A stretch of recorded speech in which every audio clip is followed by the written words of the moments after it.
días. ¿Cómo están?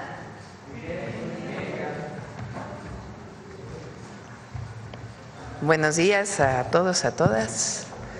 El día de hoy está con nosotros el maestro Marat Bolaños, secretario del Trabajo y Previsión Social. Siéntense, por favor.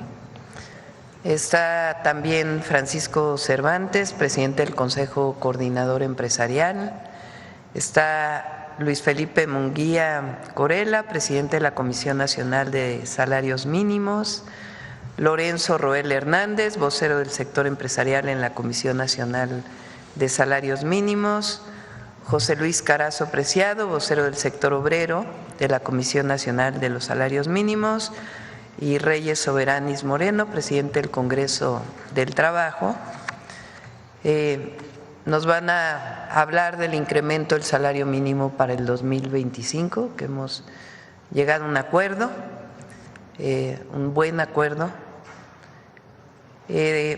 Posteriormente a esta presentación, queremos también informarles de un programa especial de la Guardia Nacional. Está aquí con nosotros el general Hernán Cortés, que han estado trabajando con el sector empresarial. Inclusive tuvimos una reunión hace semana y media para disminuir el robo en carreteras, particularmente de transporte de carga.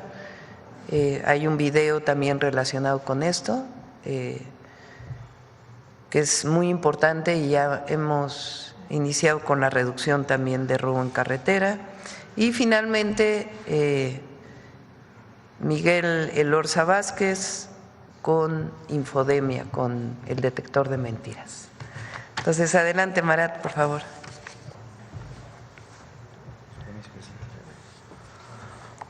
Hola, muy buenos días a todas y todos. Con su permiso, Presidenta.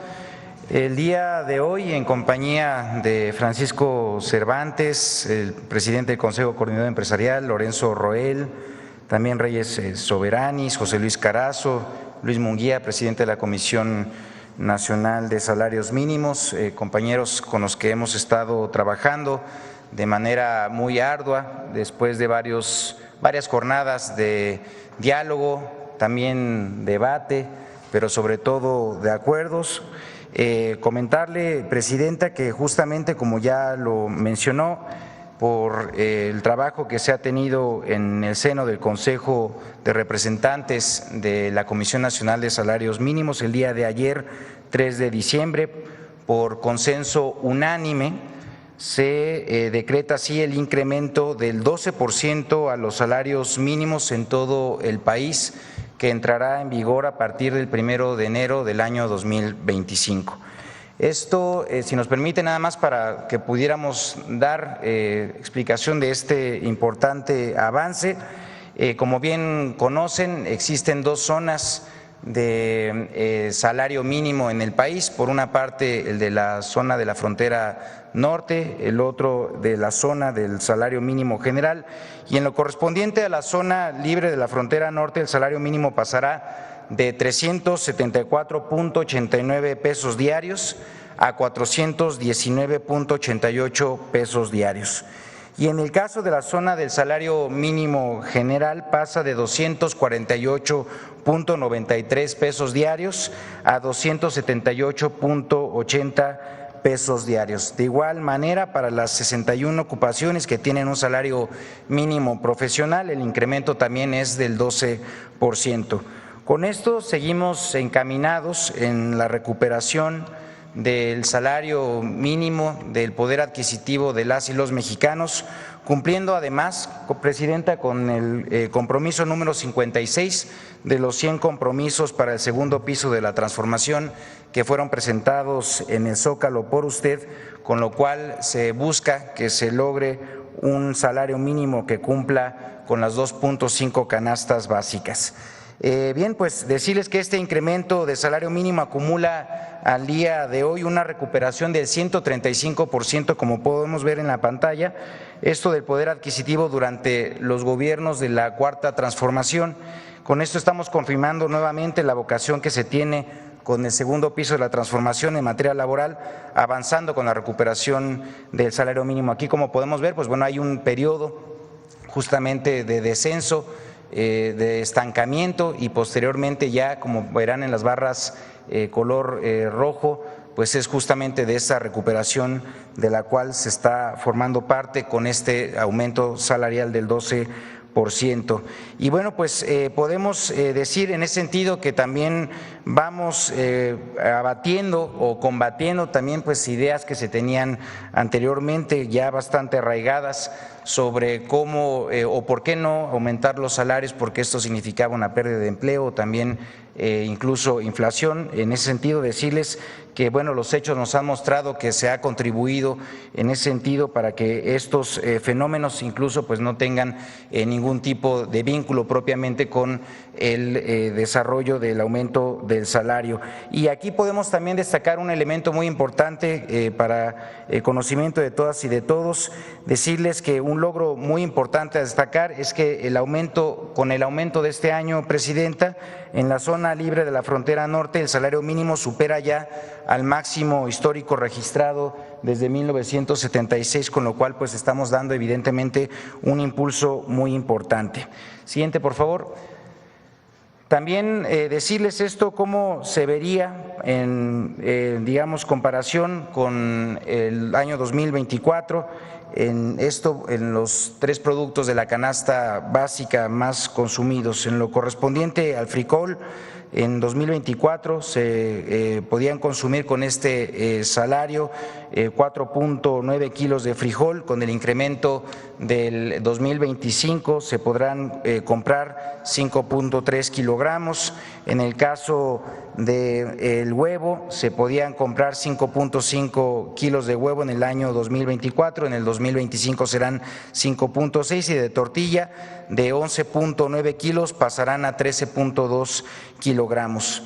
En cuanto a la línea de la pobreza por ingresos urbana, con el salario mínimo de 2024 se pueden comprar hasta 1.65 veces la canasta básica, los productos que están incluidos en ella. Tras el incremento que vamos a tener, ahora se podrán consumir en el año 2025 1.85 veces. Esto, pues bueno, como saben, es parte de los incrementos que tienen como objetivo, como ya lo mencioné anteriormente, que logremos el que para el año 2030 sean 2.5 canastas básicas lo que una persona trabajadora pueda cubrir así sus necesidades básicas, las de un dependiente económico, incluyendo incluso el costo de la renta de vivienda.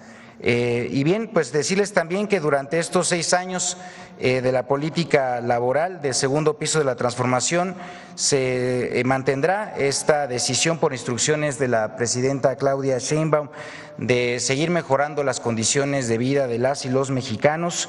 Esto además a través de un diálogo muy nutrido, muy fuerte que hemos tenido y muy rico con todos los actores que forman parte de esta decisión que se toma en el seno de la Comisión Nacional de Salarios Mínimos. Por eso, nuevamente, aprovechar este espacio para reconocer a todas y todos, a los representantes de las y los trabajadores, de igual manera de las y los empleadores, porque a través de su voluntad, del diálogo, es que hemos logrado nuevamente cumplir con este objetivo. Y bien, pues comentarles que este incremento tendrá un impacto muy importante. Serán 8.5 millones de personas trabajadoras que tendrán beneficios de manera directa por este aumento del salario. Además, los incrementos a partir del 2019 han tenido un importante impacto en el aumento del salario promedio de las personas que están registradas en el IMSS. Ha crecido ya en 23.3% en términos reales, es decir, pues evidentemente muy por encima de la inflación. Esto, pues bueno, evidentemente lo que queremos es que se siga manteniendo como una manera no solamente de promover el aumento de los salarios mínimos, sino también un impacto que tiene de manera correlativa en el salario promedio. Y también podemos destacar que en un estudio realizado por el equipo técnico de la CONASAMI se encontró que de los 5.1 millones de personas que salieron de la pobreza entre el año 2018 y 2022, 4.1 millones de personas se deben justamente exclusivamente a la política salarial. Con toda certeza, esta cifra va a aumentar, no solamente por la contribución que se está haciendo con el aumento salarial del 12% para el año 2025, sino además porque el próximo año vamos a tener la publicación de la Encuesta Nacional de Ingreso y Gasto de los Hogares, en donde seguramente pues vamos a poder constatar los avances que se tuvieron en también los 2 años anteriores. Siguiente, por favor. Y bien, pues bueno, también destacar que las personas que menos ganan han sido las más beneficiadas, de tal manera que en la zona libre de la frontera norte, el 10% con menos salarios ha tenido un incremento promedio de 180.2% y en la zona del salario mínimo general del 97.7%.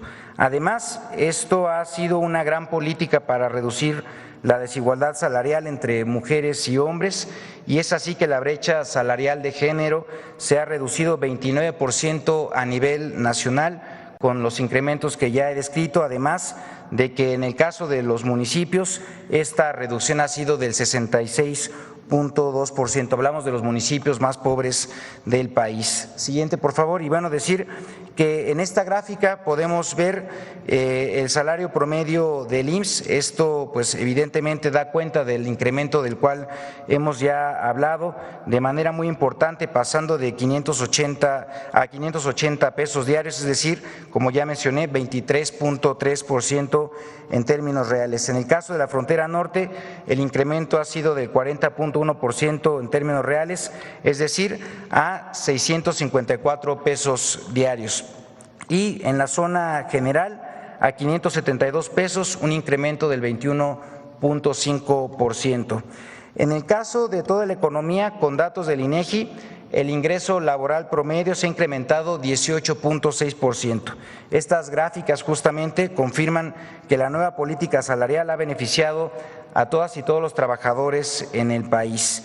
La política laboral de la Cuarta Transformación tiene como objetivo dignificar las condiciones de trabajo para todas y para todos y hacer más atractivo además el empleo formal, en particular en el largo plazo. Algunos de los ejemplos que pudiéramos destacar al respecto, pues bueno, podrían ser justamente los de el aumento del salario mínimo, que ha tenido justamente pues un impacto importante en varios sectores. Podríamos también destacar en cómo esto ha impactado además vinculado a la reforma laboral que fue también instrumentada en el año 2019, cómo también ha tenido un efecto en esto para la eliminación de la subcontratación y cómo la eliminación de la subcontratación también ha tenido un efecto importante en el aumento de los ingresos para todos y para todos.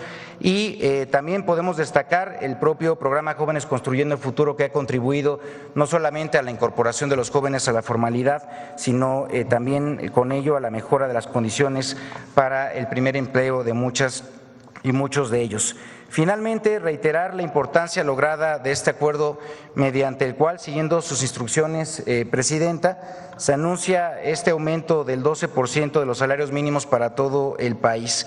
Fue de manera unánime y con ello queda demostrado que la base del bienestar de un pueblo es la visión de una prosperidad compartida donde haya un México justo para todas y para todos. Muchas gracias, Presidenta. Es cuanto.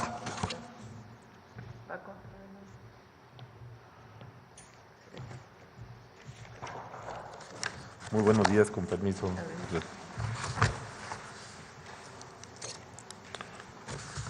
Muy buenos días a todos ustedes.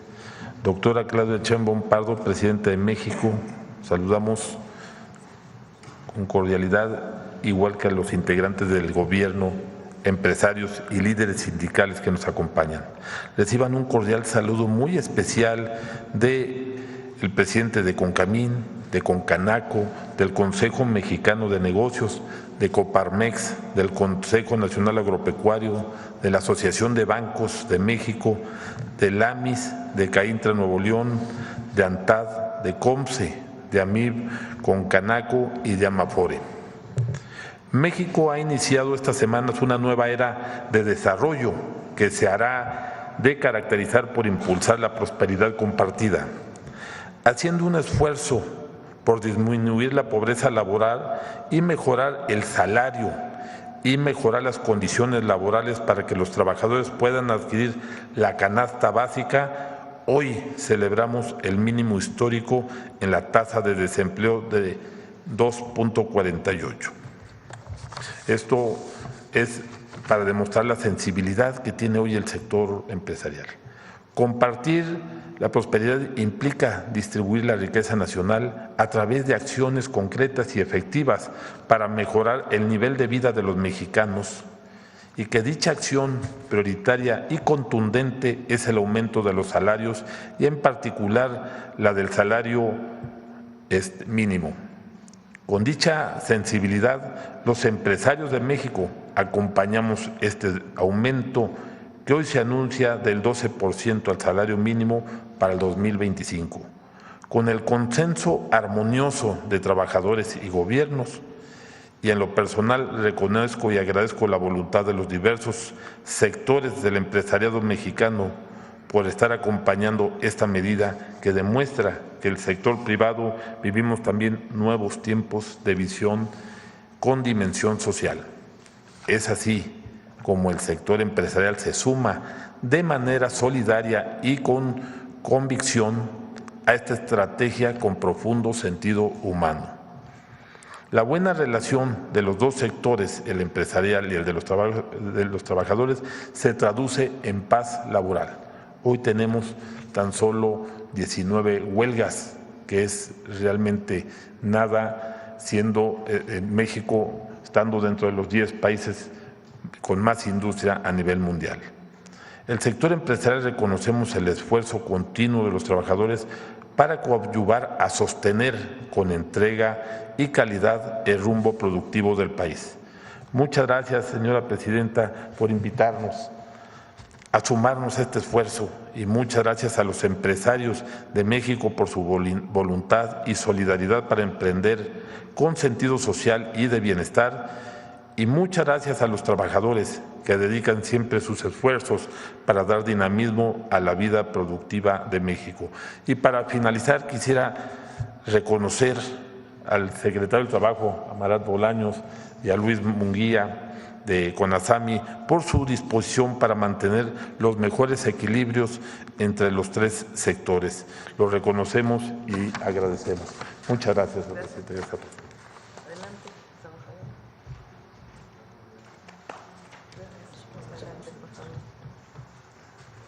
Muy buenos días a todos. Muchas gracias, presidenta. El sector obrero me ha encargado reconocer, en primer lugar, la primera fase de la transformación. No tuvimos oportunidad de hacerlo y voy a utilizar unas palabras que nuestro apreciado secretario de Trabajo ha utilizado desde hace buen tiempo: la primavera laboral. ¿Y por qué menciono la primavera laboral? Porque escapa al espacio que todos vemos exclusivamente de los salarios con referencia al empleo. Realmente la visión alcanzó para mucho. Se mejoraron las vacaciones, las pensiones, se acabó con el outsourcing, se concluyó con una serie de demandas que tenemos y que teníamos los trabajadores en beneficio precisamente de quienes producen en este país. Y hoy tenemos que reconocer que a 2 meses de haber asumido la administración de este país, sin duda alguna las muestras son de que este panorama laboral extiende sus alas para seguir abrazando a los trabajadores y recuperar todo aquello que perdimos durante mucho tiempo. Voy a contextualizar un poco lo del salario. Nosotros estamos tratando de recuperar el salario que teníamos en 1976, es decir, su poder de compra, hace casi 50 años. Esa es nuestra lucha. Y este salario corresponde aproximadamente a 350 pesos.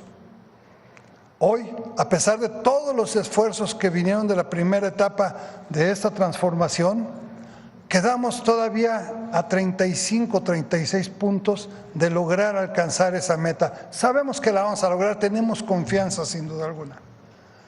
pero todavía nos falta un poco para recuperar este salario.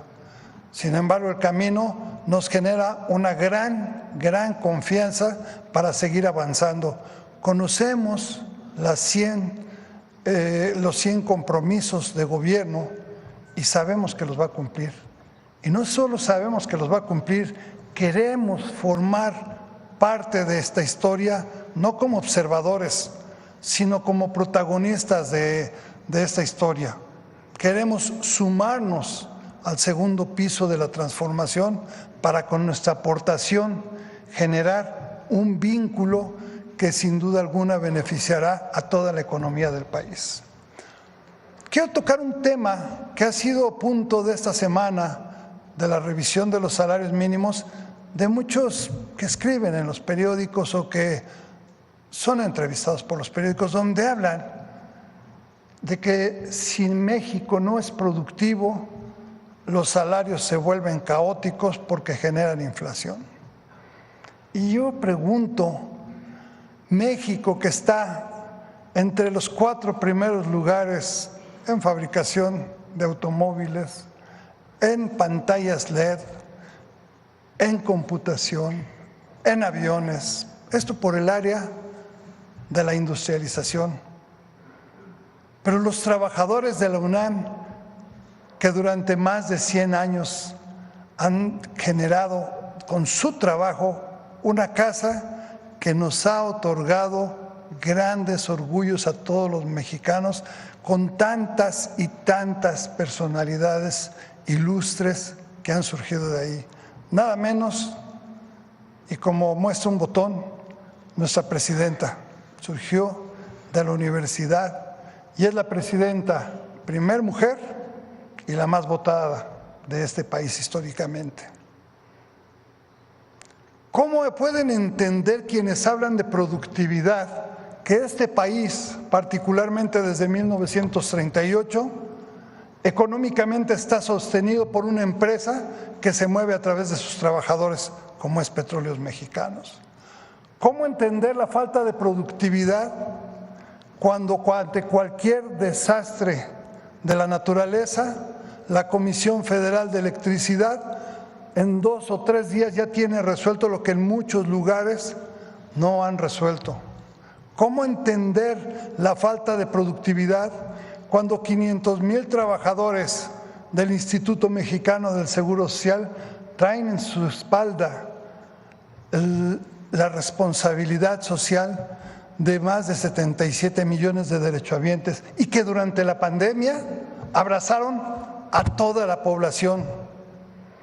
¿Cómo entender la falta de productividad cuando tenemos extraordinarios productos en el campo que son emanados precisamente de toda nuestra fuerza laboral? Yo les preguntaría, ¿falta productividad? Porque todo esto lo hacemos nosotros con el 10% de lo que ganan en otros países, o tal vez menos. Vamos en buen camino, tenemos mucha confianza, reiteramos nuestro aprecio a nuestro secretario del Trabajo, no solo el reconocimiento y la confianza, sino el aprecio por la gran capacidad que ha tenido para guiarnos, con nuestro amigo Luis Munguía, presidente de la CONASAMI. Y solamente les digo a todos ustedes, no hay un mejor trinomio más exitoso que aquel que puede formar una buena administración, una buena inversión y una buena producción. Gracias.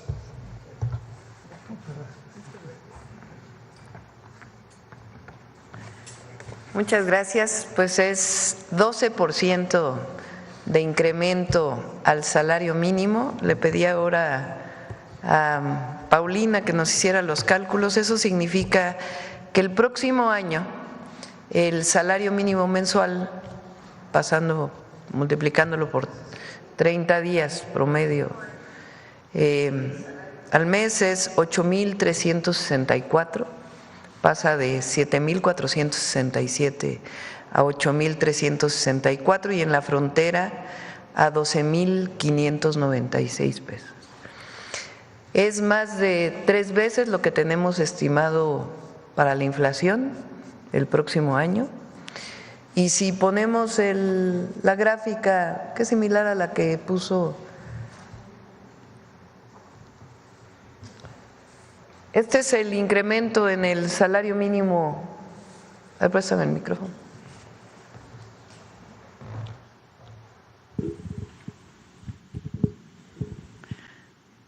Como saben, durante todo el periodo neoliberal, lo que presumían de México en el extranjero era la mano de obra barata. Eso habla de la deshumanización de esos gobiernos. No se puede salir a presumir salarios de hambre. Se presume a México su capacidad productiva, a las y a los mexicanos mejores trabajadores o de los mejores trabajadores del mundo, trabajadoras, nuestros recursos naturales, nuestra riqueza cultural, pero no mano de obra barata como si eso fuera la competitividad. Y con base en eso hubo un empobrecimiento de las y los trabajadores en México. De 1992 al 2018 prácticamente se mantuvo constante el salario mínimo en términos reales. Con el presidente Andrés Manuel López Obrador tuvo un incremento significativo y nuestro objetivo es llegar a 2.5 canastas básicas. Es decir, que con un salario mínimo un trabajador o una trabajadora pueda tener 2.5 canastas básicas. Eso significaría, manteniendo más o menos la inflación, un incremento anual de 12%.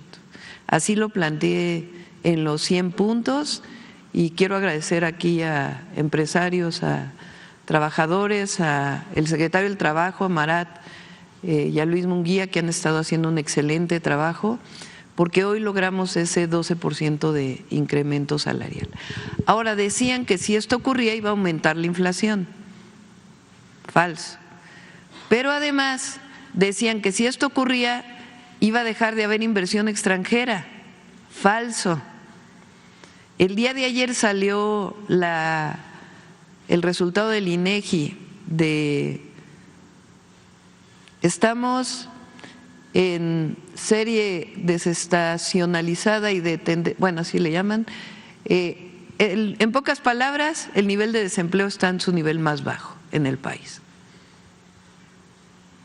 Es decir, el humanismo mexicano funciona, da resultados, disminuye pobreza, desigualdades, mejora la calidad de vida, el bienestar de las y los mexicanos. Y por eso es el rumbo que continúa en el país. Entonces son muy buenas noticias para el pueblo de México y con nuestra máxima siempre que es por el bien de todos, primero los pobres.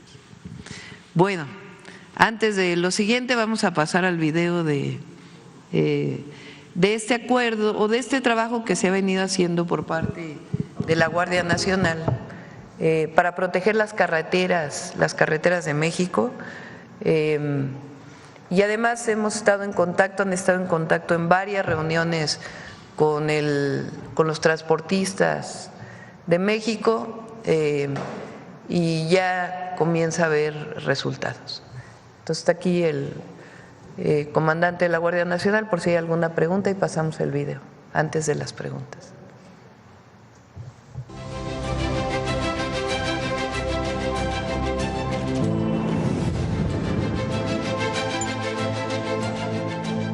Como parte de la materialización del segundo eje de la Estrategia Nacional de Seguridad referente a consolidar a la Guardia Nacional y para seguir fortaleciendo la protección en las vías de comunicación federales de nuestro país, este cuerpo de seguridad lleva a cabo esfuerzos innovadores mediante el uso de diversas tecnologías. El objetivo es claro: mantener la libertad de tránsito que todos los mexicanos queremos en nuestras carreteras.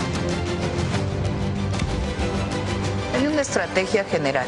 Entonces estamos trabajando todo el gabinete de seguridad y con las autoridades estatales en estrategias especiales.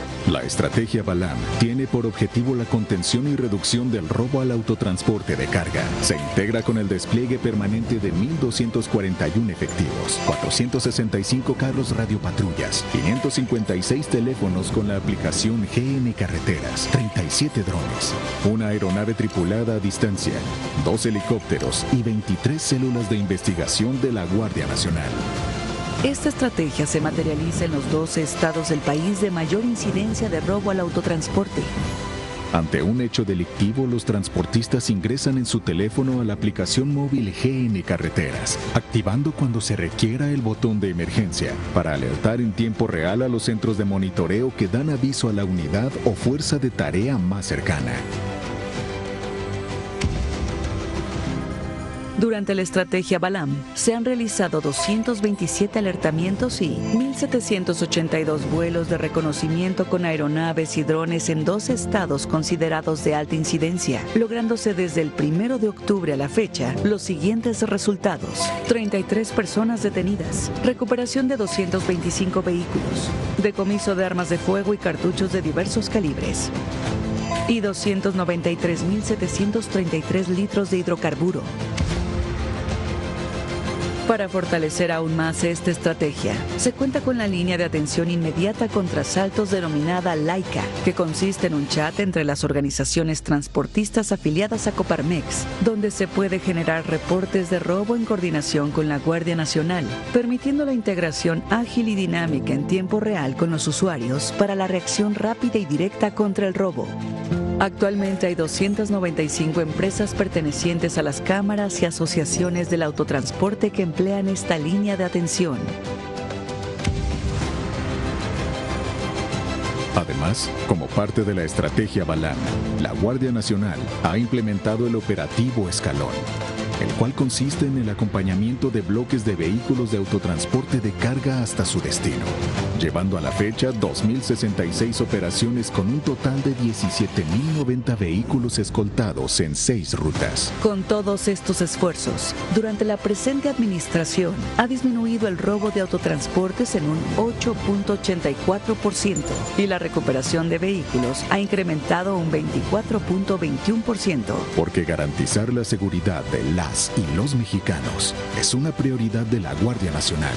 Juntos, continuaremos construyendo un México de justicia y paz. Secretaría de la Defensa Nacional. Muy bien, con relación al tema, a ver acá. Buenos días, Presidenta. Gustavo García, de Comunicante MX y Alerta Multimedia. Preguntarle al representante del Consejo Coordinador Empresarial, siempre que ocurren estos incrementos al salario mínimo, evidentemente se ha sacado de la pobreza a millones de mexicanos. Sin embargo, también la clase media, principalmente profesionistas, que también son millones de profesionistas, se ha detectado que para ellos este poder adquisitivo, más que aumentar, incluso disminuye por estas diferenciales de que hoy en día el salario mínimo ya está alcanzando a estos sueldos de profesionistas. Específicamente en el sector empresarial, si hay también interés de los empresarios en también unirse a esta acción, para que estos salarios de profesionistas también puedan tener un beneficio y sobre todo un impacto positivo en su poder económico. ¿Quieres comentar algo y tú, Mara?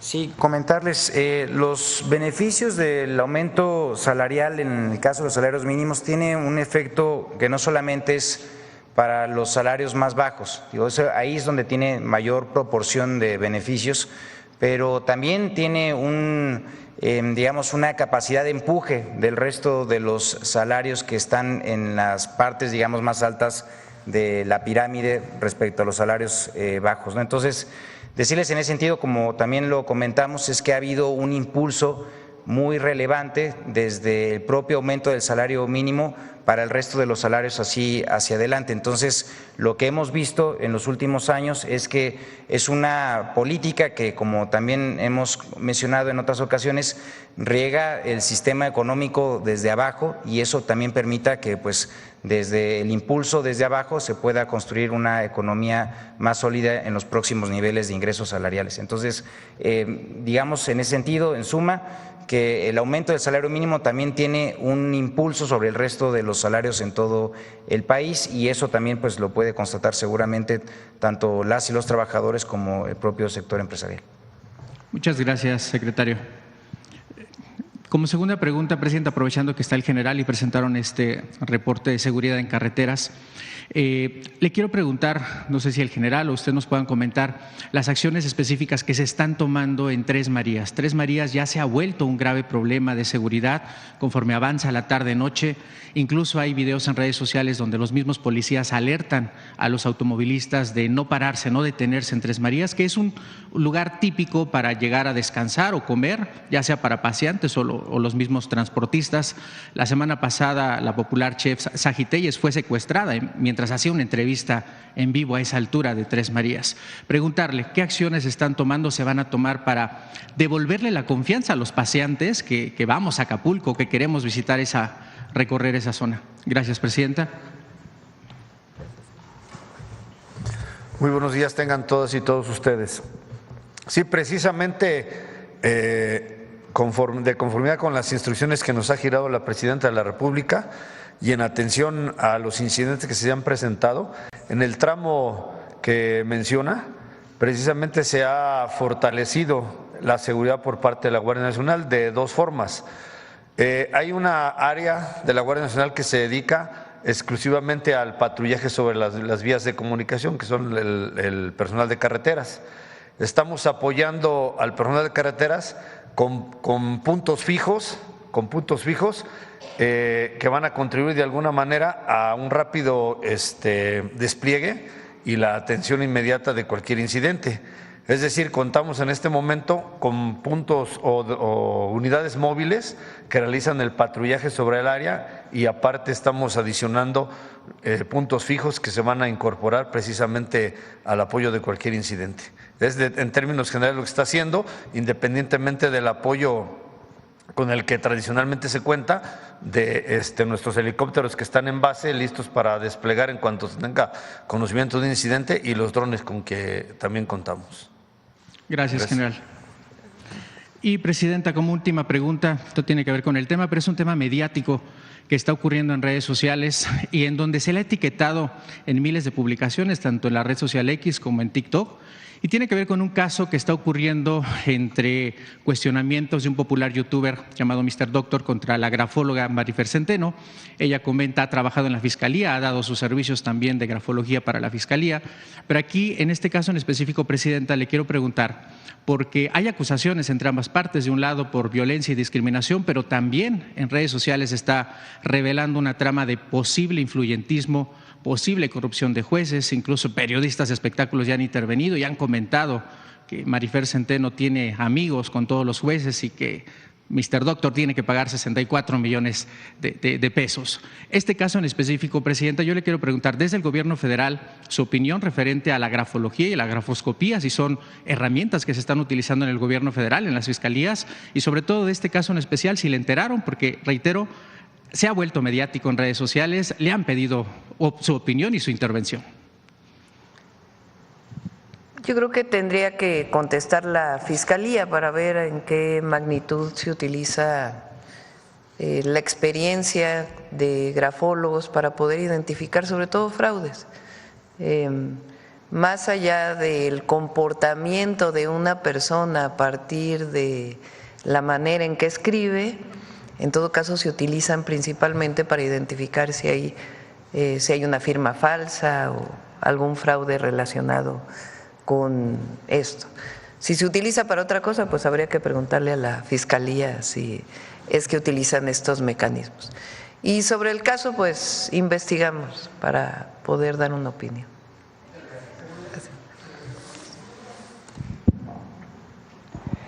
Gracias, presidenta. Gustavo Morales, de BCT News en Baja California. El día de ayer hubo un decomiso importante en el estado de Sinaloa, más de 1 tonelada de fentanilo, con un valor aproximado de $400 millones o más.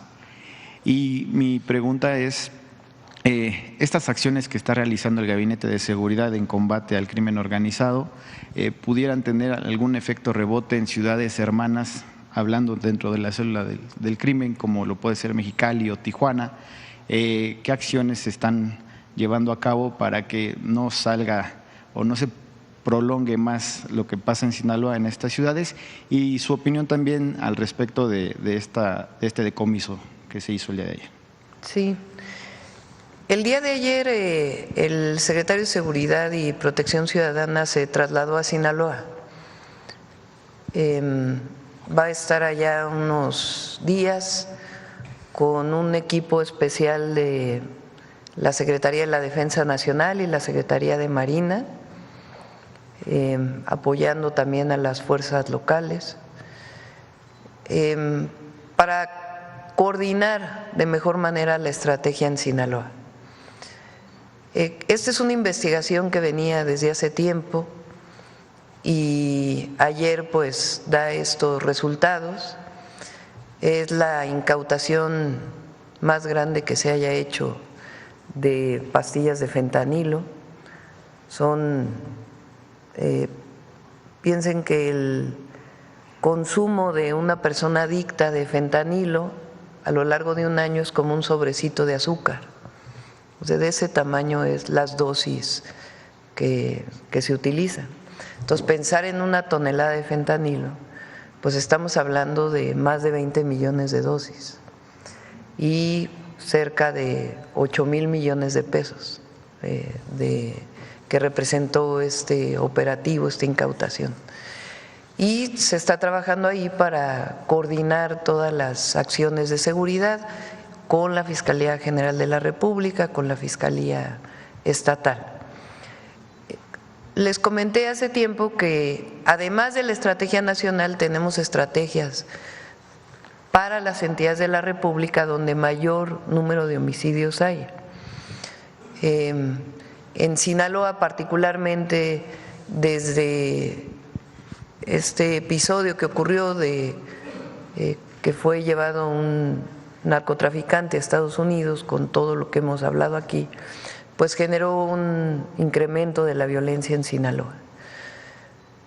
No se trata de que en poco tiempo, digamos, va a bajar drásticamente, va a bajar el tiempo que sea indispensable, pero lo importante es coordinar todas las acciones y coordinar toda la estrategia.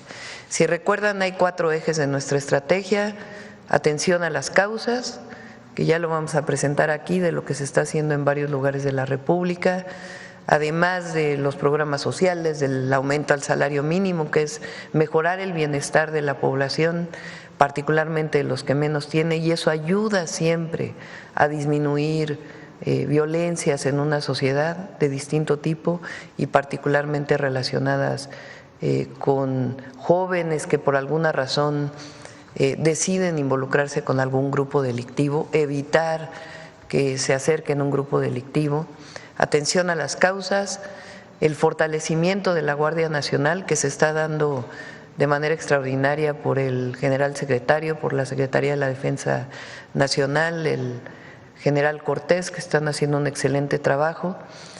Inteligencia e investigación, que es el fortalecimiento de las labores de inteligencia e investigación de todas las áreas. Ahí ya es el cambio constitucional para darle esas facultades a la Secretaría de Seguridad, ya serán decretadas hoy o mañana, ya pasaron por todos los estados de la República. Y además la creación del Sistema Nacional de Inteligencia e Investigación para la Seguridad Pública, que vamos a enviar la ley ya muy pronto, y la coordinación entre Fiscalía General de la República y el Gabinete de Seguridad, la coordinación con los estados. Esos son los 4 ejes de la estrategia. Entonces, en Sinaloa en particular, tomamos la decisión de que el secretario se fuera un tiempo para allá para garantizar esta coordinación con fuerzas de Sedena y de Marina. Y, por ejemplo, Baja California pues tiene su estrategia especial y tienen que participar de una u otra manera también las entidades de la República. La próxima semana vamos a tener reunión del Sistema Nacional de Seguridad, del secretariado, donde participan los 31 gobernadores y la jefa de gobierno, y ahí vamos también a fortalecer esta estrategia que estamos llevando a cabo. Pero fue una muy buena acción la que se hizo ayer, hay 2 detenciones y van a continuar la atención a las causas y la cero impunidad. Particularmente en Tijuana, Presidenta, hemos visto que su gobierno ha enfocado ciertas cosas. Se va a hacer la Universidad Rosario Castellanos. Ayer la secretaria de Mujeres, Citlali Hernández, inició un censo en la colonia Valle Verde con atención a las causas, acompañada del alcalde de Tijuana y del delegado federal del Bienestar. Esto ha generado, y la coordinación, una disminución en los homicidios. Por eso mi pregunta era eso. Y ahora en política migratoria, con las amenazas que ha dado el presidente Donald Trump, el presidente electo Donald Trump, de las deportaciones masivas, se está generando una política de contención. ¿Y qué haría el municipio, el Estado y la Federación particularmente? Estamos trabajando en 2 áreas, en 3, digamos. Una, nosotros siempre vamos a defender que las y los mexicanos contribuyen a la economía de Estados Unidos, igual que contribuyan a la economía de México, y que cada trabajo que hacen, desde el trabajo en el campo, 7 de cada 10 trabajadores agrícolas o son mexicanos nacidos en México o son de segunda generación de mexicanos que se fueron en otro momento. Es decir, no comería Estados Unidos si no fuera por las y los trabajadores del campo mexicanos. De igual manera, desde los trabajadores del campo, que tienen una valía enorme y que además son trabajadores de primera, hasta los estudiantes de posgrado que se quedaron a vivir allá, que desarrollan patentes en los Estados Unidos. Eso siempre lo vamos a defender, siempre lo vamos a mantener y siempre vamos a insistir que la mejor manera de atender la migración es atendiendo las causas. Ahora, respecto a las posibles deportaciones masivas, de todas maneras nosotros tenemos que tener, si es que se dan aún con el diálogo con Estados Unidos, 2 elementos centrales. Una, el trabajo de nuestros consulados, que está trabajando el canciller, de hecho tiene una gira muy pronto para ver a distintos cónsules en Estados Unidos, para trabajar que todas las áreas de los consulados estén dedicadas a atender a nuestros compatriotas del otro lado de la frontera, y también prepararnos aquí, que también tenemos un plan que hemos estado trabajando, quien lo coordina es la Secretaría de Gobernación. Vamos a hablar ya con los gobernadores de la frontera, porque si se llegan a dar estas deportaciones, nosotros tenemos que recibir bien a nuestros connacionales. Entonces, estamos trabajando en todas las áreas.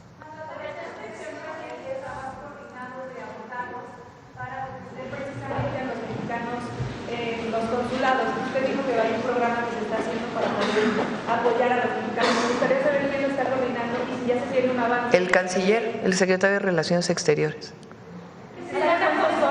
Ya lo va a presentar él, el fortalecimiento del trabajo de los consulados, desde la disminución de trámites, la digitalización, la atención personalizada, la atención más directa y también la parte jurídica de cómo le estamos fortaleciendo. A ver acá. Buenos días, señora presidenta. Eduardo Esquivel Ancona, Domo de Cristal. Mi primera pregunta es acerca de la aprobación que tuvo la Cámara de Diputados de la Ley de Derechos. Aquí están incluyendo, bueno, ya no están dando la excepción para cobrarles a las personas que llegan por crucero $42. Este cobro, según han manifestado las líneas navieras que Royal Caribe, estas que controlan el 90% del mercado de cruceros, que se está encareciendo los puertos mexicanos de visita y pues que se está perdiendo lo más por lo menos. Este cobro de los $42 pues sería para el erario como 420 millones de dólares, pero ellos alegan que si, pues como se está encareciendo los puertos mexicanos, ellos podrían cambiar sus itinerarios a otros puertos del Caribe que no cobren esto. Pues están pidiendo que esta excepción que se dio este año se haga para el año que viene y que esto se cobre hasta el 2026, que ellos alegan también que el 85% de sus ventas para el año que viene ya las hicieron y cobrarle más no lo podrían trasladar, se los tendrían que trasladar al consumidor y que esto no, pues tendrían problemas ellos. Entonces están pensando en pedirle a usted que se haga la excepción para el año que viene. ¿Qué les contestaría a estos? Es un incremento, no es que de pronto se vayan a cobrar $42, pues es un incremento de lo que había antes a lo que se cobraría el próximo año. De todas maneras, ayer me lo planteó la Secretaría de Hacienda, tuvimos reunión, y hoy en la mañana el almirante secretario. Entonces les pedí que se pusieran en contacto con las empresas navieras. Sí, pero es un incremento, no es que de pronto $42 por pasajero. En una siguiente pregunta, hay analistas y financieros y pues columnistas que alegan que la extinción de la COFECE va a traer incrementos de precios y se va a fomentar los monopolios. Eso es lo que dicen ellos. ¿Qué les contestaría a estas personas? A ver, ¿qué ha hecho la COFECE para los monopolios? Para disminuir los monopolios, los verdaderos monopolios privados que hay en México. El pan de caja. Pues digo, nada más hagan un estudio. Cemento. Ustedes que son grandes investigadores periodísticos, hagan un análisis del papel de la COFECE para disminuir la presencia monopólica. No voy a mencionar las empresas, pero de monopolios que sabemos que hay en México, provocados en su momento en el periodo neoliberal por los procesos privatizadores. Lo que sí hizo la COFECE, fíjense, para la compra que hizo el presidente López Obrador de las plantas de Iberdrola, fueron, no sé si un año o más, de que la COFECE decía que no se podía hacer porque si no, Comisión Federal de Electricidad iba a ser monopólica, porque iba a pasar a más del 50% de generación. Entonces, por eso digo yo que la COFECE se dedicó a evitar el fortalecimiento de las empresas públicas. Ahora ya en el 28 constitucional está establecido que ya Pemex y CFE, bueno, que las empresas públicas del Estado no pueden considerarse monopolios, para que quede claro que no es así. No se limita la inversión privada, sino sencillamente decimos 54% de la generación debe estar en Comisión Federal de Electricidad, o que va a aumentar los precios. Además, se queda una institución, un organismo descentralizado que va a tener sus funciones en la ley secundaria, pero es como el argumento de que si aumentaban los salarios mínimos iba a haber inflación. No ha ocurrido. Yo sé que el Banco de México está ya porque desde que lo anuncié que íbamos a aumentar 12% en campaña y después en el Zócalo, el Banco de México, quien es la institución principal que se encarga de controlar la inflación a partir de las tasas de interés, ya tiene sus corridas financieras que implicaría el aumento del 12% y no tiene problema inflacionario del salario mínimo. Ahora, que la COFECE va a aumentar los precios, no, ahora sí va a haber regulación. El Estado tiene la obligación de regular, pero no a partir de estos organismos autónomos que en realidad no cumplieron con su papel. Yo hice una investigación de lo que hizo la COFECE y en casi todas las industrias hay monopolios o duopolios. Entonces, pues no tiene caso. Ya en una última pregunta, ¿ya tendrán de cuánto será el incremento para el año que viene de las pensiones del IMSS, que estamos en de la ley del 73? Todavía estamos en eso, ya lo informaremos. Muchas gracias. Gracias.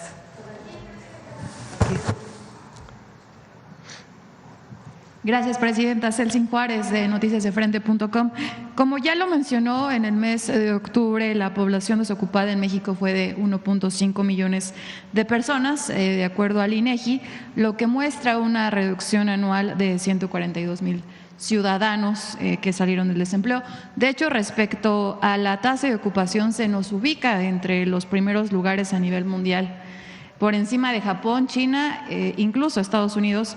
Su opinión al respecto, y si con este aumento que se acaba de anunciar en el salario mínimo ya se piensa en el próximo objetivo para el siguiente año en ocupación laboral. Nosotros planteamos en el presupuesto, en el paquete que se envió al Congreso, que va a haber un crecimiento del 2.3%. Ahora que me he reunido con las calificadoras, nos preguntan que en qué basamos eso. Dije, pues es que nosotros no solo dejamos a que el mercado haga su función, nosotros somos parte del impulso al desarrollo económico. Durante todo el periodo neoliberal también se abandonó la idea de que el Estado debía participar en la economía y debía impulsar la economía. Tanto que se llegó a decir que no debería de haber política industrial, que es como el absurdo más grande. Nosotros lo que planteamos, y además lo estamos haciendo con el sector empresarial, con los trabajadores, tenemos un plan para el país que le llamamos el Plan México, que incluye un aumento en la industrialización de México para producir en México lo que hoy estamos importando. Entonces, esto va a permitir que no solamente aumente el salario mínimo como lo estamos planteando, sino que haya más empleo, porque es un plan de desarrollo para el país. Y además, seguir con los programas de bienestar, que hoy ya son derechos, el aumento al salario mínimo, que lo que hace es pensar siempre en el pueblo de México y particularmente en el que menos tiene, en la que menos tiene. Entonces, es una visión que se llama economía moral y que tiene un pensamiento que se llama el humanismo mexicano. Cuando estuve en campaña dije que había dos elementos centrales que íbamos a impulsar. Uno, continuar con la transformación iniciada por el presidente López Obrador, que tiene que ver con esta esencia, y lo segundo es Tiempo de Mujeres.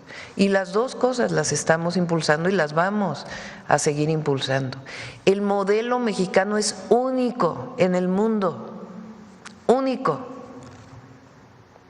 El próximo año vamos a destinar más de 800,000 millones de pesos en programas de bienestar. No solamente ayuda a quien menos tiene, sino que le da una fuerza a la economía mexicana enorme, porque impulsa el mercado interno. Al haber más recursos en las familias mexicanas, pues hay más consumo y ese consumo se traduce necesariamente en más producción y queremos que esa producción, la mayor parte de ella, se quede en México y fortaleciendo el tratado comercial y la relación que tenemos con otros países a través de este mecanismo de los polos de bienestar. Por eso nombramos este consejo. Entonces, por eso hablamos de un crecimiento económico mayor, de disminución de la pobreza, disminución de las desigualdades y del bienestar, que sigue siendo nuestra máxima para el pueblo de México, que está vinculada con la felicidad, porque si no hay bienestar, difícilmente se puede alcanzar la felicidad. Muchas gracias, presidenta. También preguntarle, su opinión. En recientes días el expresidente Felipe Calderón tuvo una participación en Madrid y en un foro organizado por la Fundación EOS, una plataforma de ultraderecha, y en este foro criticó su gobierno, el del expresidente López Obrador, al igual que esta dirigente Isabel Díaz Ayuso de la Comunidad de Madrid, y la acusó, cito, de estar instalada en la sombra del resentimiento, de manipulaciones y polémicas inventadas, esto por exigir pues una respuesta a la petición de perdón por parte del rey de España por los abusos y atropellos cometidos durante la conquista y el periodo colonial. Salió nuevamente este tema. ¿Ustedes creen que Calderón pida algún día perdón por la guerra contra el narco? Claro que no. O ¿cómo se llama? El que está allá preso en Estados Unidos. Genaro García. O García Luna. ¿Ustedes creen que él pida perdón al pueblo de México algún día? Es que hay mucha soberbia. Y nosotros estamos pidiendo, y lo vamos a insistir, el próximo año son 700 años de la fundación de Tenochtitlan, ¿sí, no? 1325. Y lo vamos a conmemorar. El perdón engrandece a los pueblos y a los gobiernos y fortalece las relaciones. Han pedido perdón, ahora recientemente otra vez Biden hizo un perdón, del presidente Biden. Engrandece, reconoce que hubo atrocidades, reconoce que hubo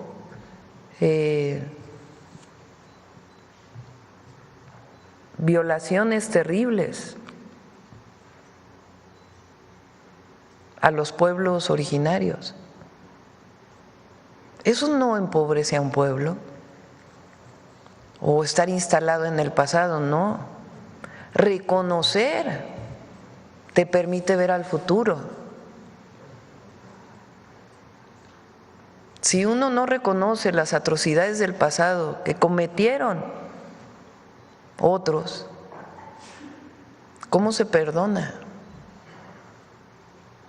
¿Cómo se construye una nueva historia? Entonces, no estoy de acuerdo con Calderón, afortunadamente. Y él debería pensar en pedir perdón por las atrocidades de la guerra contra el narco. A lo mejor y él resuelve muchos problemas hasta de él mismo. Gracias, presidenta. Y vamos a seguir insistiendo en el perdón a España. Y también que quede claro, porque es importante, eso no quiere decir que estén rotas las relaciones diplomáticas o que no, México y España, pueblos y naciones, tienen una gran relación. Pero nosotros vamos a seguir insistiendo en ello, porque además, en su momento, lo escribí hace poco porque todavía no cierro la posibilidad de escribir el libro sobre la transición histórica. Ahí en mis ratitos libres sigo escribiendo que hicimos juntos el presidente López Obrador y su servidora por todo el país. Y ahí estaba escribiendo una conversación que tuve con él en algún momento de esa gira, donde él me dijo que le comenté que no iba a invitar al rey de España a la toma de protesta, y él me dijo, no necesitas hacerlo, puedes decir, pues eso fue un asunto de López Obrador y ahora entramos a una buena nueva relación. Y yo entonces le dije, es que lo que hizo, primero, el no haber contestado la carta. Primero, estoy de acuerdo con que se pida la disculpa. Segundo, el no haber contestado aquella carta que le envió de manera bilateral, que después difundió él, que era una carta muy bien escrita, y además abriendo esta posibilidad de que se hiciera de manera conjunta. No se contesta, y no solo no se contesta, sino que se filtra una parte de la carta, y después el entonces canciller de España habla de una manera muy ofensiva sobre la carta, y después se desata una campaña contra el presidente López Obrador en España.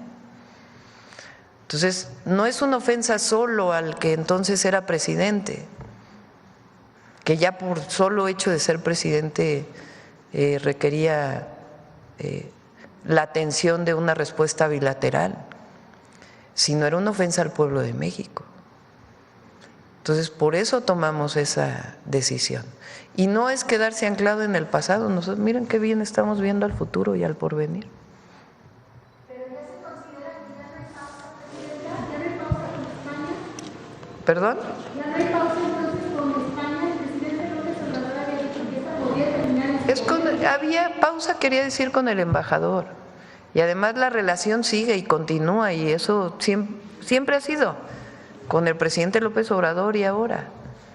Pero eso, la solicitud de la disculpa, los 6 años que yo esté en el gobierno, la vamos a mantener. Bueno, sí, a los 3 años nos ratifica el pueblo de México. Presidenta, buenos días. Tania Damián, de Ángulo 7 de Puebla. Preguntarle primero un tema. En el Instituto Nacional de Cardiología, pacientes comentan que faltan algunos medicamentos para hipertensión pulmonar arterial. Sabemos que el subsecretario de Salud dijo que ya estaban haciendo las licitaciones para los medicamentos consolidados a través de Birmex, pero también comentó en esa ocasión que podía haber algunos medicamentos que estarían faltando y que podrían hacer algunas licitaciones como de emergencia. Pues se tratan de medicamentos pues caros, macitentan, riociguat, bosentan, y que como es una enfermedad muy cara, o sea rara, y cuestan de 60 a 90 mil pesos, pues hay pacientes preocupados, están hablando pues en este Instituto Nacional de Cardiología, y bueno, quería comentarle este tema en primer lugar. Se está haciendo una compra extraordinaria, lo planteó aquí Eduardo Clark. Se está haciendo una compra extraordinaria para algunos medicamentos especiales, no sé si sean exactamente estos, pero que faltaban, y después la compra consolidada para el 25 y 26, primero con genéricos y luego con medicamentos que que digamos son de menor número de piezas y que son de marcas especiales, que digamos solamente lo fabrica un laboratorio. Entonces se están haciendo todas las licitaciones y esperamos, lo pregunté el lunes en la reunión que tuvimos de salud, esperan que alrededor del 15 de este mes ya estén llegando estos medicamentos.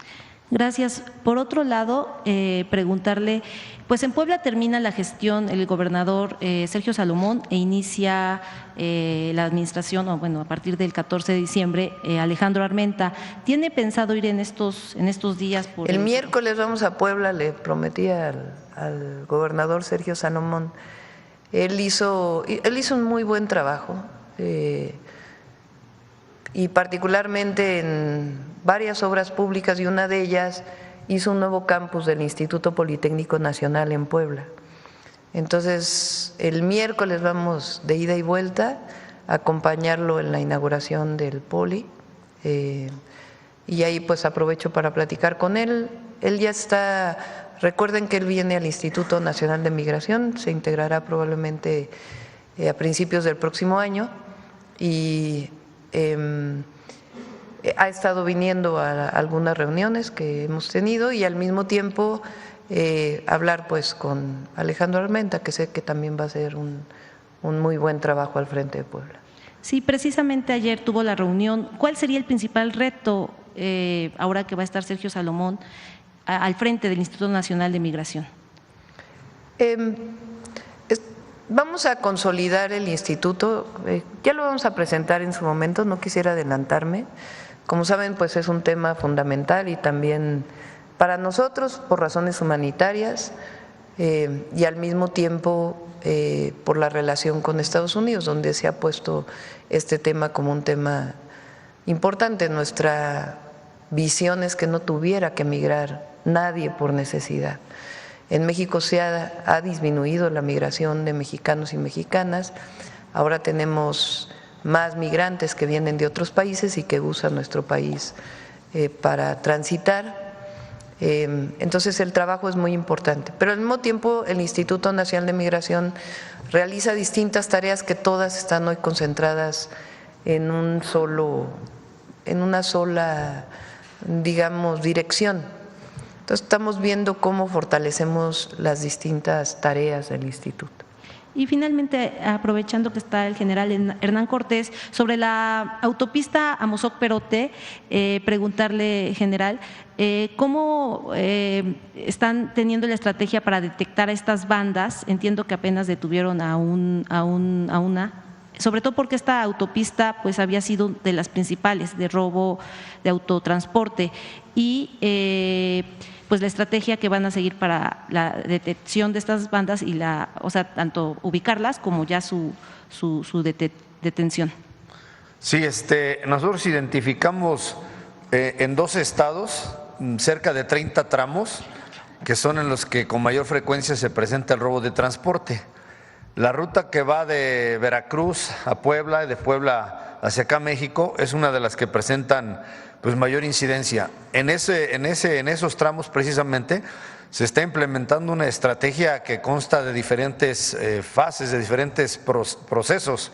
Uno de ellos es asegurar lo que es un despliegue rápido, efectivo, para responder a un incidente. Nosotros consideramos 2 cuestiones fundamentales. Uno, el evitar precisamente que se lleve a cabo el robo de algún transporte de carga, y 2, la recuperación rápida en dado caso que se presente este incidente. El despliegue rápido pues va a garantizar ante un incidente que nosotros acudamos en forma oportuna y tengamos la posibilidad de recuperar el vehículo antes de que se hayan robado la carga. También está considerado lo que es el uso de las tecnologías, que es precisamente como se presentó en el video, la aplicación GNE Carreteras, que es un desarrollo de la Guardia Nacional y que se invita a las asociaciones de transporte a que se sumen a esa aplicación precisamente para nosotros llevar el seguimiento, la geolocalización y el acudir más rápidamente ante un incidente. Esta aplicación tiene un botón de alarma, un botón de pánico que nos permite que el personal de carreteras precisamente acuda de manera oportuna. También otra fase, Otra cuestión que se suma a la estrategia es el apoyo aéreo. Contamos con aeronaves, como también se presentó en el video, aeronaves y drones que van a desplegar también de manera rápida ante el conocimiento de un incidente y que tiene como finalidad precisamente el recuperar, el evitar que la carga sea robado o el vehículo. Otra cuestión es precisamente fortalecer la cuestión de la investigación y la inteligencia. Ahorita estamos desplegando 23 células en los 12 estados para desarrollar trabajos de inteligencia que nos lleven a la obtención de información y por consiguiente a identificar quiénes son las organizaciones y los principales gentes que se dedican a esta actividad no ilícita. Otra cuestión que también se suma a la estrategia es la comunicación efectiva. Tratamos de desarrollar o de aplicar la comunicación rápida entre todas las unidades y tanto con el sector empresarial a través de la línea laica, y para nosotros tener una rápida reacción precisamente para contribuir a evitar o a disminuir la incidencia de robos en estos tramos. Es fundamentalmente las partes de que consta la estrategia y hasta ahorita ustedes vieron en el video que gracias a ello pues nos está dando resultados positivos. Invitamos a todas las organizaciones a que sigan sumando y así pues vamos a tener mejores resultados. Gracias. A ver, aquí atrás. Buenos días, Presidenta. Muchas gracias. Meme Yamel de la Mexico News. Presidenta, desde el 2020 hemos estado documentando una serie de abusos e irregularidades que están ocurriendo, particularmente en el estado de Yucatán. Tienen que ver con la Procuraduría de Defensa del Menor y la Familia. Me tardaría mucho en enlistarle cada uno de los casos, tienen sus particularidades, pero lo que comparten estos casos es que la Procuraduría separa a las familias, sobre todo si son de escasos recursos, y empieza un proceso de adopción ilegal que en la Ley General de Niñas, Niños y Adolescentes es considerado el delito de trata. Eso ha ido evolucionando, insisto, cada caso tiene su particularidad, pero en este momento tenemos el caso de Sharon Sima. Ella es una madre soltera de 29 años a la que el 1 de junio le quitaron a sus 2 hijas como un acto de represalia porque no quiso ceder ante un policía de Canacín que quiso abusar de ella, ¿no? Que le dijo que quisiera tener relaciones sexuales con ella, ella se niega y ha vivido estos 6 meses amenazas, acoso, hostigamiento, la han golpeado, los policías de Canacín han entrado a su casa, le han robado y las autoridades en el municipio de Canacín ni siquiera le permitieron denunciar. Ya apenas está presentando todas estas denuncias ya en la Fiscalía porque en la Procuraduría de Canacín no se lo permitieron y al contrario le dijeron que ella no hiciera escándalo porque si no iba a seguir sufriendo las represalias.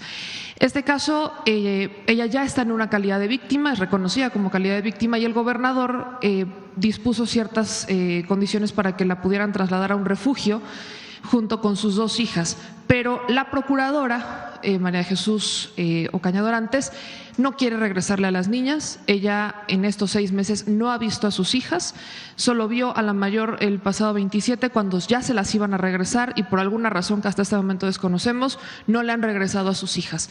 Independientemente de que me gustaría poder compartirle a través de comunicación los casos que tenemos, no sé si pudieran apoyar en particular con la secretaria de las Mujeres, Itlali, me contactó ayer para tener contacto con directamente la abogada y Sharon. Ya le pasé los contactos, aún no se han comunicado, pero sí es bastante preocupante que incluso la procuradora ni siquiera esté pues haciendo lo que se está ya instruyendo como parte de una actividad de recuperarle los derechos que durante meses pues le han estado violando. La Policía Municipal de Canacín ha sido denunciada varias veces, pero pues prácticamente no pasa absolutamente nada. Entonces queríamos ver si podíamos apoyar desde esa manera, si podría haber algún tipo de seguimiento desde Presidencia. Sí, claro que sí. Le decimos, bueno, Citlali ya tiene esta información, como bien dices. Como subsecretaria del tema de violencia, que es una forma de violencia, está Ingrid Gómez, que fue secretaria de Mujeres en la Ciudad de México. Entonces le decimos a ellas y que se comuniquen con Huacho Díaz Mena, con el gobernador, con Joaquín, para saber exactamente pues el tema de la procuradora. Con gusto lo atendemos. Ahí ya están las denuncias y todo, pero con gusto pues les pasamos toda la información que tengamos, porque son varios casos los que tenemos similares y todos son en Yucatán, aunque también ocurren en otros estados. En un segundo punto, Presidenta, quería preguntarle sobre la construcción de la presa El Nayar, anteriormente conocida como presa Las Cruces. Comunidades indígenas y gente de la zona, sobre todo pescadores y productores de camarón, están preocupados por la construcción de esta presa, que el propio gobernador del estado y pues la secretaria general de Morena en la entidad han anunciado que se va a construir, lo han dado por hecho. Y dicen que usted ha arropado el proyecto. Entonces quisiera preguntarle si es cierto que se tiene o que se ha avanzado sobre este proyecto, que ha preocupado porque podría generar una crisis ambiental por la presa que se tiene y el inundamiento que se le daría con un río a una zona que está pues prácticamente protegida y que forma parte del ecosistema. Cualquier proyecto de presas no está planteada para el 2025, para iniciarla. Son algunos de los proyectos que está estudiando Efraín Morales, el director de la Conagua. Pero de todas maneras, primero ya está en la Constitución que tiene que haber consulta indígena. Y eso, si antes se hacía, ahora con más razón porque es constitucional. Entonces, se haría una consulta. Y en caso de que no sea una población indígena, siempre tenemos que ponernos de acuerdo con la comunidad y con los habitantes. Y no pensamos en general en las presas que están planteadas, reubicación de poblaciones. Entonces, para este caso en particular, no se va a hacer nada en contra de las comunidades, que lo sepan. Y ya, solo por último, Presidenta, el día de ayer se hizo viral un video donde el expresidente Carlos Salinas de Gortari decía que alguien le había quitado su pensión y que ahora estaba desempleado. Preguntarle si… no lo vi. Es muy corto, es de 16 segundos y dice que ahora solo se dedica a ser analista de los eventos históricos. Vi una nota ahora que lo recuerdo. Entonces, preguntarle si en estos meses algún expresidente le ha solicitado el regreso de su pensión. O sea, me queda clara la respuesta, pero uno nunca sabe si podrían atreverse a eso. No, la mayoría, como hemos platicado, viven fuera de México. El único expresidente que vive en México es Fox, que vive en… ¿No? Dije, ya nueva noticia, no sabía. Bueno, Andrés Manuel, claro. Andrés Manuel López Obrador, que vive en Palenque, y Fox, que vive en Guanajuato. Claro que no hay punto de comparación. Los demás viven en España, todos. Vive Calderón, está en España. Zedillo vive en Estados Unidos, ¿no? Calderón vive en España. Peña Nieto vive en España y Salinas de Gortari no vive en España. Bueno, a lo mejor va y viene, quién sabe. Sí, no sé, no tengo información. No, nadie ha solicitado su pensión y además no se la daríamos. Eso sí, pueden solicitar su pensión del bienestar, porque… pero es para quien vive en México, todavía no la hacemos extensiva, así que no podrían solicitarla a menos que regresaran a vivir a México. Adelante. Gusto saludarle, Presidenta. Graciela Bravata, de Ahora Noticias. Por cierto, eran 5 millones de pesos en su momento mensuales, más los apoyos adicionales de su equipo. Sí, más lo que se llevaron. Sí. Adelante. Sobre el tema, preguntarles si tienen alguna propuesta para recuperar a todos aquellos que por todo lo que nos presentó ahorita, que había una decadencia en el salario mínimo, se generó mucho trabajo informal. Ahorita con este México distinto, con lo que nos acaba de proyectar y afortunadamente para todos y todas los mexicanos, pues ese 12% va a motivar a una transición, a querer tener un trabajo formal, sobre todo por los beneficios que estos traen, porque si bien es cierto que en su momento y sobre todo en pandemia se trabajó con un trabajo informal, pues no tienen los servicios básicos como son los médicos. Preguntarles si tienen algún trabajo a futuro para integrarlos o una capacitación en conjunto con el Consejo Coordinador Empresarial para todos aquellos que deciden incorporarse al trabajo formal. Bien, pues comentar también que uno de los otros efectos y beneficios del aumento del salario mínimo ha sido que es una referencia para el resto, digamos, de las y los trabajadores del país, incluso a los propios informales. Y pensemos ya en otros de estos beneficios, mencionaba uno de ellos, el de los jóvenes, con el programa Jóvenes Construyendo el Futuro. Al recibir un salario mínimo, pues se vuelve también un, digamos, elemento pedagógico de los derechos laborales, sobre todo cuando es también su primera experiencia en el trabajo para las y los jóvenes. También se han hecho esfuerzos muy importantes dentro del Gobierno de México y lo que nos da muchísimo gusto que se han hecho de la mano, además del sector de las y los trabajadores y los empleadores, que ha sido el de la promoción de la formalización del trabajo. Hay en ocasiones incluso pues trabajo que estaba registrado de manera informal dentro de la formalidad.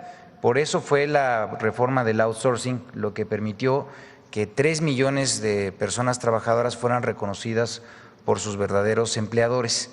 Entonces, hay otros esfuerzos que se están haciendo en ello y pues nos da muchísimo gusto que justamente dentro de los planteamientos que se han hecho por nuestra presidenta y también, bueno, siguiendo la tradición de ese trabajo que se hizo con la administración del presidente Andrés Manuel López Obrador, se están promoviendo también otros planteamientos.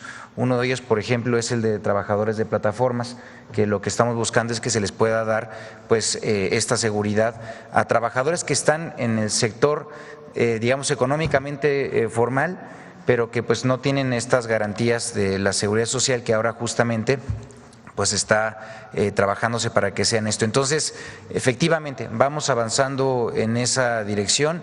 Se tienen otros planteamientos también derivados de los 100 puntos del segundo piso de la transformación que la presidenta presentó, por ejemplo, también el de promover esto también para trabajadores del campo. En fin, creo que es una estrategia integral y pues vamos a ir avanzando de la mano de todas y de todos. Hablo de tanto de los trabajadores, de las trabajadoras, como también de las y los empleadores. Entonces, pues que sepan que es una agenda que se va desenvolviendo paso a paso y que eso nos da también la oportunidad de que en la discusión en el país pues nos dé también estos resultados de manera muy sólida.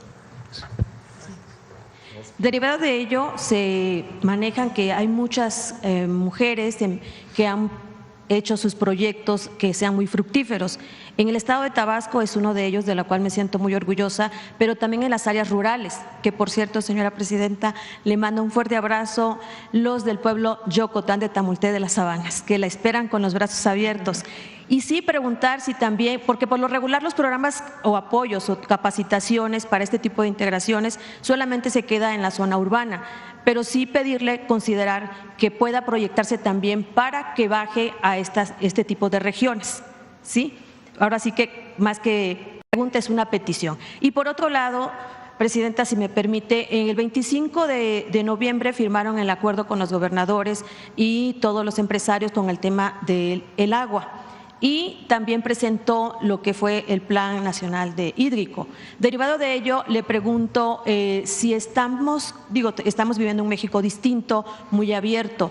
La pregunta sería, para la nueva Ley de Aguas Nacionales, la cual está pendiente desde 2014 prácticamente, si este año o el que viene, usted dijo en su propuesta de campaña que la Ley de Aguas Nacionales sería en este sexenio. Entonces, considerando todo ello, ¿estamos preparados para que la ciudadanía participe en ello también como un parlamento abierto? Sí, son dos leyes en el caso del agua. La que está pendiente es la ley general.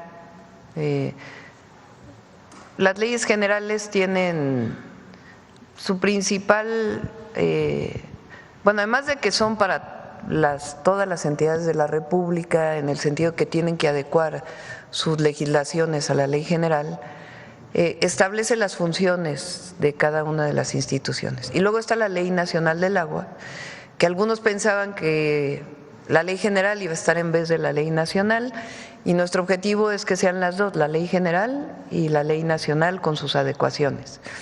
Lo principal que queremos que quede en la ley nacional y en la ley general es este proceso privatizador y de mercancía que se le dio al agua en la época justo de Salinas de Gortari. Se pasó de la Secretaría de Recursos Hidráulicos a la Conagua. Inclusive, vean nada más el nombre de las direcciones de la Conagua, son gerencias. Entonces era una idea más bien de entrar a un proceso privatizador. Y parte de lo que tiene es que se pueden transferir derechos de agua. Si a eso le sumamos que no había mucho orden en el registro, pues entonces se venden o se transfieren derechos, como lo decíamos, de agua que se utiliza para riego agrícola a desarrollos inmobiliarios. Y quien cobra por esa agua es el que tenía de origen la concesión. Entonces ya no siembra, pero ahora cobra el agua. O transferencia de recursos también de distritos de riego a municipios, o de plano transferencia de uno a otro sin que haya el registro. Entonces, en general, nuestro objetivo es darle la característica al agua como un recurso natural fundamental y el derecho humano al agua como un derecho fundamental del pueblo de México, pero además limitar este proceso de transferencia, porque la ley el agua es un bien nacional que se concesiona para usos, pero no que puede estarse mercantilizando de tal manera que al final incluso el propio Estado pierde el control. Entonces, esto es algo que hemos estado hablando con los empresarios, con los distritos de riego, y estamos buscando que esa ley sea por consenso, de tal manera que todos estemos de acuerdo en este nuevo proceso. Ya dimos el primer paso, que fue la firma de este acuerdo, y Efraín está trabajando en conjunto con todos para que podamos hacerlo. Ese día hubo algo importantísimo que se quedó como algo menor, que fue la entrega de concesiones. Por ejemplo, la entrega que hizo el empresario Eduardo Tricio, que es del ALA, entre otras de sus empresas, en particular en la zona de Cuatro Ciénegas, Coahuila. Cuatro Ciénegas es un área natural protegida que tiene lagunas que tienen características muy especiales. Tienen aquellas formaciones que incluso dieron origen a la vida. Es de una riqueza natural excepcional. Ahí había explotación de agua, de pozo, principalmente para producir leche, además de para riego. Y había sido una lucha enorme de académicos, de activistas ambientales, de los propios ejidos de la zona, de que no hubiera esta explotación para que se conservara Cuatro Ciénegas. Y ahora lo que hace en este día Lala, es decir, dejamos de explotar agua ahí y entregamos las concesiones a Conagua. Es algo importantísimo y se logró a través de este diálogo, de este proceso en donde lo que queremos es que cada mexicano y mexicano tenga acceso al agua potable, que lo que se utiliza en riego se use de manera más eficiente y que quien se dedica a la agricultura viva bien y quien viva en una comunidad que hoy no tiene acceso al agua pueda tener acceso al agua. Si quien tenía estas concesiones las está dando para conservar la naturaleza y permitir que otros también en otras zonas del país puedan tener uso al agua, pues es un avance. Y además, esto queremos que quede reflejado en la ley. Entonces es un avance muy importante que en este caso pues está avanzando por consenso. Es como lo de los salarios mínimos. Todo este incremento de salarios mínimos que hizo en su momento el presidente López Obrador y que estamos haciendo nosotros y que estamos iniciando con el 12% de aumento en el 2025 es algo que surge del consenso con las y los trabajadores, con las organizaciones de trabajadores, con los sindicatos y con el sector empresarial. Entonces, hay cosas en las que no estamos de acuerdo, siempre lo hemos dicho y qué bueno porque es democracia, no puede haber pensamiento único, pero hay otras como el salario mínimo o como estos acuerdos que estamos haciendo para un mejor aprovechamiento del agua, pues que si lo hacemos por consenso, mucho mejor. Porque ya la explotación fue por 50 años para toda la industria lechera y también para la ganadera. Bueno, pero se está dando, se peleó durante muchos años y se está dando y hay que reconocerlo. Y es parte de esa lucha, porque si no hubiera habido esa lucha no se hubiera dado, y también de este empresario que decide finalmente cerrar estos pozos y entregar las concesiones. Es algo importante. No, todos los que estaban ahí entregaron, refresqueras. Recuerden que cuando fue la crisis de agua de la zona metropolitana de Monterrey, se negaban muchos a dar parte de sus concesiones, incluso de manera temporal. Y ahora pues están entregando y además con el programa que tenemos, pues la idea es que se entreguen más, porque a veces sí hay disponibilidad del agua, pero no se puede otorgar a un municipio, pues porque está concesionada a un distrito de riego o a una empresa. Entonces, en realidad, si se fijan, es que el Estado recupere el control de un bien nacional. Y eso, pues, es parte de la Cuarta Transformación. El mercado existe y está bien que exista, pero hay otras cosas que le corresponde al Estado cumplirlas. Bueno, vamos a cerrar ya. Vamos con… ¿Un grupo correspondía a este decomiso histórico de pastillas de fentanilo? Que lo informe ya la Secretaría de Seguridad. Van a hacer un comunicado más tarde con más información. Gracias. El martes, si mal no me equivoco, tenemos la reunión del Consejo Nacional de Seguridad, ¿sí se llama? Pero no sé si se llama, bueno, de seguridad, del Sistema Nacional de Seguridad. El martes lo vamos a tener en Acapulco. Ahí vamos a pedirles a los gobernadores de la frontera que puedan reunirse con la secretaria de Gobernación y después ya los llamamos también para el plan. No, vamos a ir después, como a las 12 creo que es la reunión. Sí, bueno. Este fin de semana vamos a Chiapas, Oaxaca y Tamaulipas. Nos vamos a reunir con los familiares, con los padres y madres de Ayotzinapa en un ratito. Sobre Jorge Luis Zavalla, presidenta, que llegó al gobierno de Campeche, ¿algún comentario o opinión? Ya luego lo vemos. Bueno. ¿Perdón? ¿A qué hora la reunión? A la 1 de la tarde. Yo creo que por respeto siempre hay que plantearle primero a ellos lo que les vamos a decir y después ya se puede hacer público. Bueno, vamos con el detector de mentiras.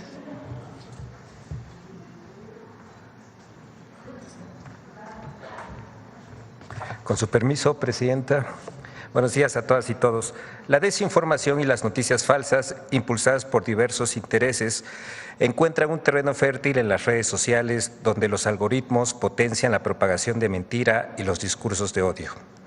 Antes se creía que el anonimato que posibilitan las redes sociales fomentaban la difusión de mentiras. Sin embargo, hoy vemos que diversas agencias de noticias, medios de información, periodistas y usuarios identificados publican mentiras en línea. ¿Por qué las plataformas de redes sociales permiten que el espacio cívico digital se contamine e incluso se diseminan mentiras? Veamos el video del detector de mentiras de esta semana.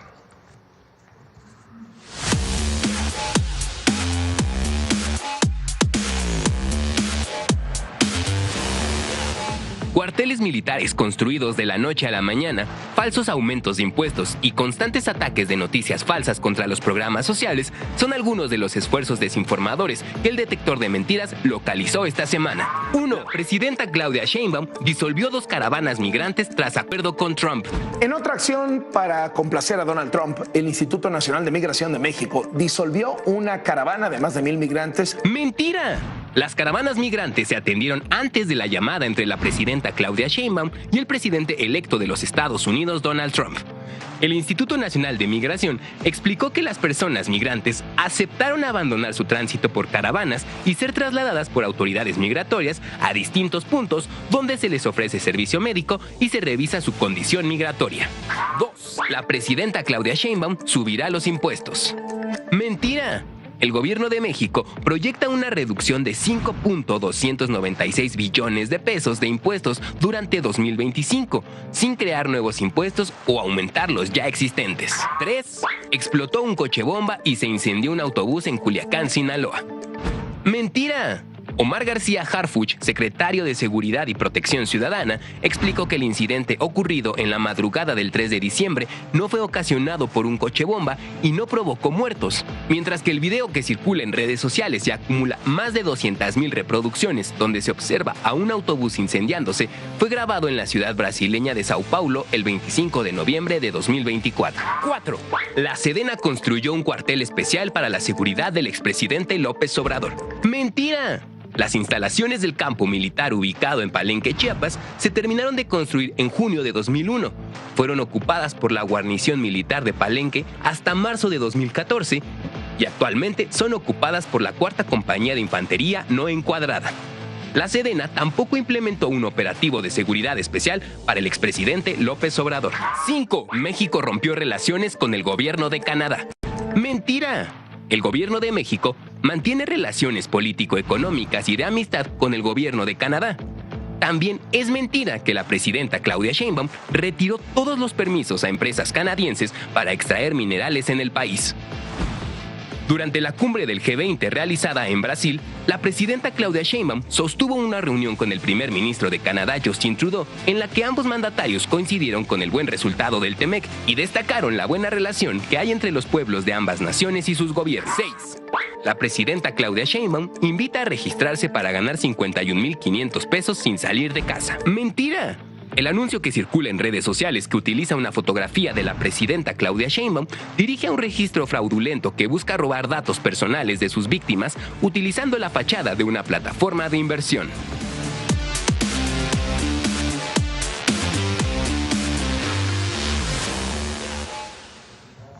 Solo recordar que recibimos las solicitudes de desmentidos a través del correo electrónico detectordementiras@infodemia.mx. Muchas gracias. Hasta la próxima semana, Presidenta. Gracias. Gracias a todos y a todas. Nos vemos mañana. Gracias.